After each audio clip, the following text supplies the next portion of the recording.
The S25 Ultra is one of the most beautiful devices you can get your hands on, but it doesn't come without its flaws, such as the removal of Bluetooth on the S Pen. This ain't the only thing Samsung has stuck away from us over the years, and my biggest fear was that this would carry on the S26 Ultra. But it looks like Samsung is doing a complete 180 and is actually giving us back a feature that we thought was gone for good. Variable aperture was first introduced on the Galaxy S9, and I vividly remember that being the main reason why I wanted that phone, which is why I was a bit confused as to why Samsung discontinued it on the S10 series. But anyways, the S26 Ultra is going to see the return of the variable aperture, although Samsung is giving it quite an interesting upgrade this time. Before I talk about the upgrade, it would probably make more sense if I explained what a variable aperture actually does. Have you ever been in a really dark room and then you suddenly went outside? It feels like you've been hit in the face with a flashbang, doesn't it? Well, this is because your pupils were dilated when you was in the dark room to let in more light so you could see better,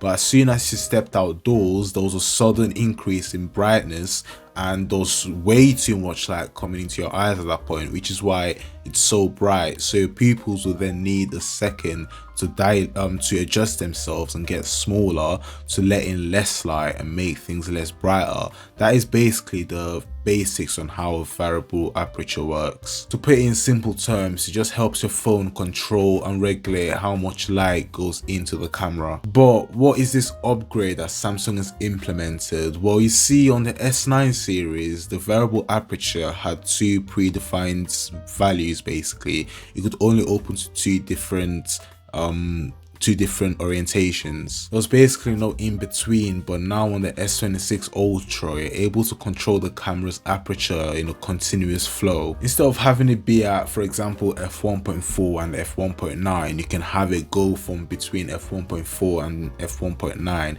so you can just slowly transition between those values in between. It doesn't have to jump from one to the other. It's like a smooth transition, which gives off that DSLR vibe a lot more. It's going to give you a lot more flexibility and versatility in different challenging lighting conditions. Xiaomi has already implemented a variable aperture in the most recent phone. I'm not sure which one it was again, but this is probably the main reason as to why Samsung's bringing it back, because although Apple is the main competitor, you've got to think about the other Chinese manufacturers out there. They're still innovating. Next up on the list of things that Samsung removed is the Bluetooth functionality on the S Pen on the S25 series. After they removed the Bluetooth, I fully thought that was it. This is the first step, this is the first crack of the S Pen being completely removed, like it's gone. But Samsung's vice president of product marketing came out and said this, and I quote, "I don't see a space where the S Pen isn't part of our portfolio." This is extremely comforting to hear, and I'm glad that it's coming from a high Samsung executive, but as always, you can't take everything at face front value. But for now, you can expect to see the S Pen on the S26 Ultra, although without Bluetooth functionality. By the way, if you've made it so far into the video, it means you're really enjoying it and gaining some valuable information. So if you could scroll down and tap that subscribe button, I would really appreciate it.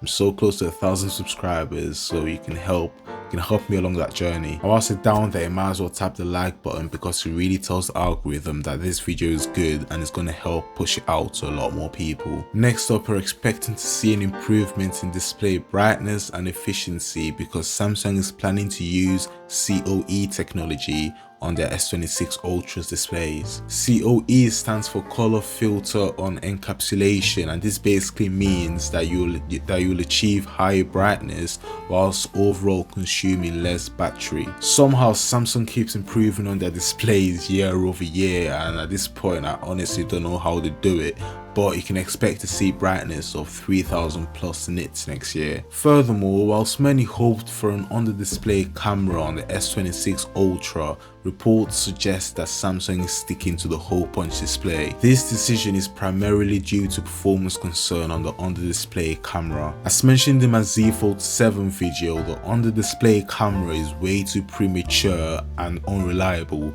It shouldn't be anywhere close to a multi-$1,000 foldable, let alone a top-of-the-line S-series flagship. And considering a lot of people take selfies nowadays, video recordings of themselves with TikTok, Instagram and all these different social media apps, and the front-facing camera on a slab phone is just used a lot more than that on a foldable, this is actually a disaster waiting to happen. Are there any more upgrades you would like to see on the S26 Ultra next year? Let me know down in the comments. Watch this video here to learn more about the features on the S25 Ultra and sort of make your mind up quite early if you should wait a year for the S26 Ultra or if you should just get the S25 Ultra now. Like and subscribe if you haven't already. Follow me on X, the link is going to be in the description.